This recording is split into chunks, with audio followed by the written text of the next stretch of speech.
So last week, Apple announced their new virtual reality headset. It's called the Apple Vision Pro, and it is insane. We heard some rumors about this. I made a video right before it was released that Apple was going to release a new virtual reality headset, but what they showed in their presentation far exceeded my expectations of what this thing was going to be. So I've been spending the last week doing a deep dive into the Apple Vision Pro, learning about its development, its platform, its capabilities, and definitely feels like a product from the future. So let's get into it. So if you look at what the Vision Pro is trying to achieve, it's a mixed reality headset. It's something that you look through, not inside. A normal VR headset like the Oculus Quest or the PSVR 2, those are all devices that you wear and then you're transported into a different universe, having kind of like an out-of-body experience. Whereas what Apple's trying to achieve with this headset looks absolutely insane, because you'd be wearing it, you'd get full image pass through at such a high quality that you'd be able to function normally, just like how you would wearing a pair of glasses, and then have augmented 3D stuff on top of that. They're looking to create this into a spatial computing platform, like applications, web browsing, 3D elements, you name it. Apple's trying to do it. So first off, the specifications. This thing has specifications through the roof. This is not just your normal VR headset like the Oculus Quest, which is a full contained device, but it's not a really powerful headset. Or something like the PSVR 2, which is connected to a GPU basically that's sitting on your desk and then just being a display. This is a full-fledged computing platform. They've got the displays on it, the 4K in each eye, giving you a higher pixel density than 10 times what you get on an iPhone. That's over 3000 pixels per inch, way ahead of any other virtual reality headset I've tried. The closest I've got to is the PlayStation VR 2, which does around 2000 by 2000 in terms of resolution. The Apple device is going around 3500. And in the PSVR 2, you still do have somewhat of a screen door effect, but that would completely break the immersion that Apple is trying to achieve with full pass through, where you can actually feel like you are looking around without any glasses on and trying to give you that kind of effect. The other crazy specs inside this thing's got an M2 processor inside it, the same that you get on a modern day MacBook, along with an R2 processor, which is separate just for processing all the information coming from its 12 cameras and 5 freaking sensors and 6 mics. Okay, so this thing is processing 3D audio, 3D video, pass-through augmented reality layers, and all this at the same time on your face. There's no external processing units or anything like that. So yes, this is a very powerful machine, as well as a very capable machine in terms of hardware specifications. You get that full-fledged power that you do with an M2 processor, along with the R2, which handles all of this co-processing that's required to give you that seamless AR experience. It's just nuts the amount of technology it's taken to get to this point where, first of all, the hardware is ridiculous. 12 cameras, as I said, with all the sensors that you need. It's got IR sensors, true depth cameras, 3D camera system on there to record stuff as well. Now you can tell that Apple wanted this to be an immersive experience where you interact with other people while you're wearing this thing. So they went to the extreme of actually adding that front OLED screen on there and recreating your face as a 3D avatar and displaying it on there. Now this is a lenticular display. That means that it looks different from different angles, which allows it to have that depth. So your face actually looks like it sits where your face should be and not like 2 inches in front. And that must have been expensive for Apple. Like if they hadn't included that screen on the front, you'd probably be able to drop the price of that thing maybe by, $400-500, maybe more. But they still wanted to have that in there, and there's a strong reason for why, and that's because they want you to have eye contact with people while you're using this thing. They're so confident in its ability to provide you such a seamless experience. They don't want you taking off the headset and putting it back on when you're conversing with somebody, and you wouldn't want to be conversing with somebody when you can't see their eyes. So they went through all this extra effort of putting in a full-fledged OLED screen on the front, lenticular lens. I mean, they spent a lot just on that front fascia to look like that. to represent your eyes with the eye tracking, representing your avatar in the front of it. I mean, it's just insane. So they've got an optical sensor, which also provides you authentication, by the way. So you've got optical ID, which will let you pay for stuff and all that. But also it tracks your eyes so accurately that a 60 by 60 pixel touch target can be accurately identified and clicked on. That's what the human interface guidelines for this platform is. 60 by 60 pixels is really tiny, considering you have your whole range of vision to place UI elements on.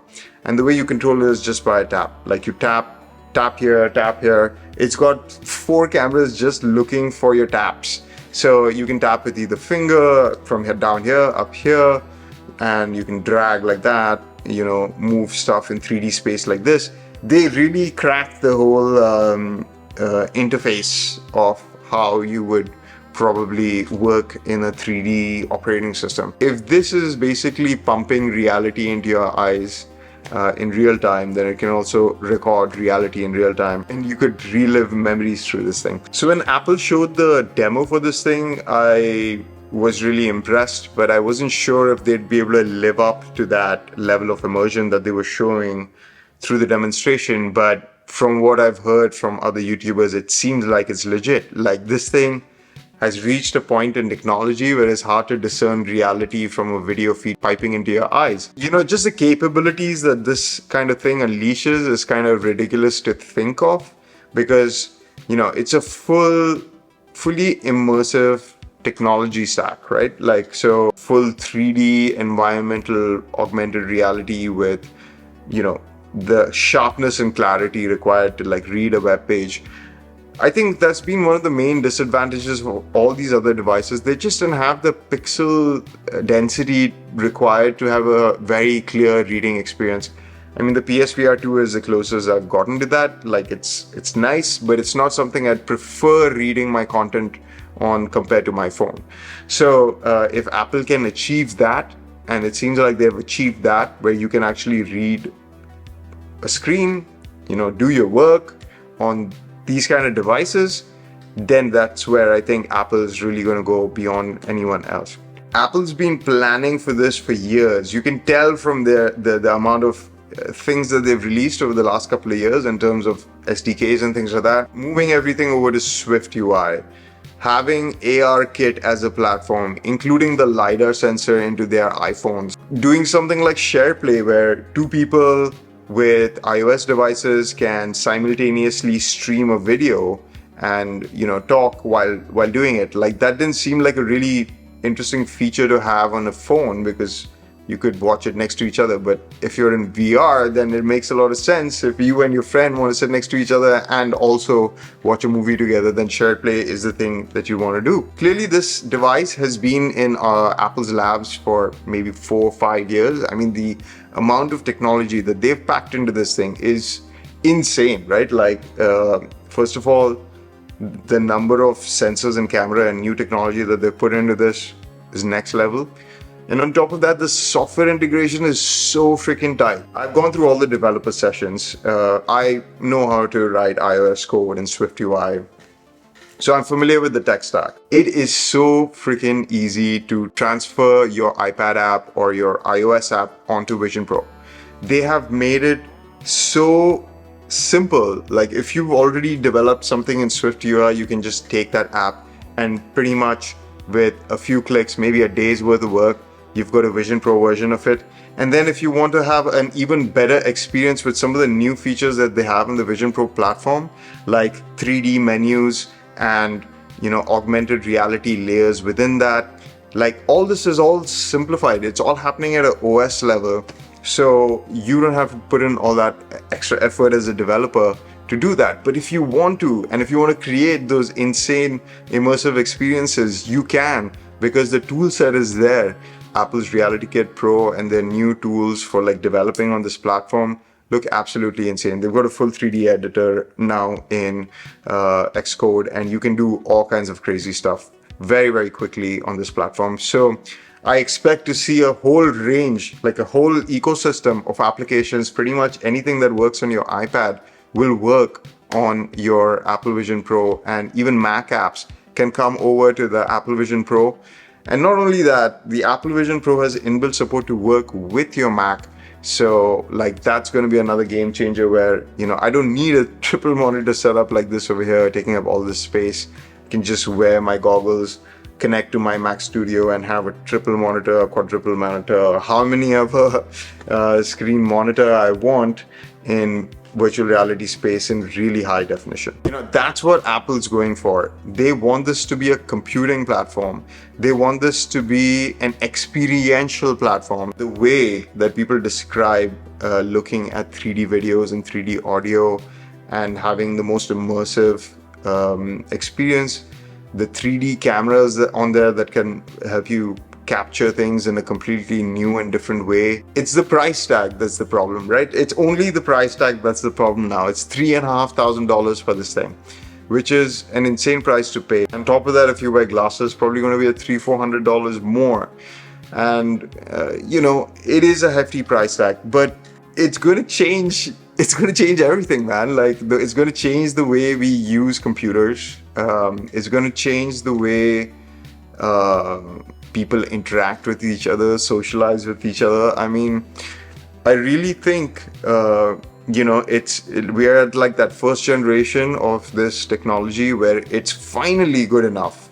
It's finally to the point where, you know, just like the iPhone did before this, where nobody really enjoyed using touchscreen phones.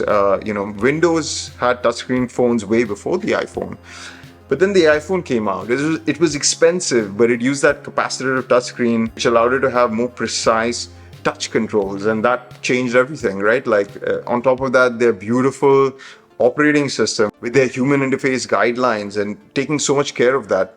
Apple's got a whole 2-hour session on human interface guidelines for the Vision Pro, and they have thought through it all. Trust me, like the operating system that this thing's going to have is going to be, and you know, the experience should be, in my opinion, as long as there's no latency or there's no lag or jitters in the screen, which I trust Apple will have gotten over, otherwise they wouldn't have released this hardware. And you know, like I think you needed that $3,500 price point to achieve what they want to achieve, which is spatial computing with augmented reality, being able to not be you know, like cut off from the rest of the world, interact in your normal environment, but also have, you know, that spatial computing happening at the same time. It's really cool. Even the way the whole operating system works is so interesting. It's all vision based. It's always been a dream of mine, you know, like I thought, why hasn't somebody made a 3D operating system? Like, why are we still living in this Windows world? There must be a better way. And, you know, I looked at some options, you know, in the Linux platform and stuff like that, but nothing was really compelling or as, you know, like functional as a standard 2D Windows-based operating system. But here is where the 3D operating system comes in and gives you some really nice, you know, I'm excited for the Apple Vision Pro. I'm sure it's going to be amazing. I think I'll probably buy one when it comes out. I know it's expensive, $3,500, but you know, I like to live on the cutting edge of technology, and I think the Apple Vision Pro is going to be worth it. So anyway, guys, that's it for this video. If you liked it, hit that like button, leave me a comment, subscribe to watch more videos like this, and I'll see you guys in the next one. Bye.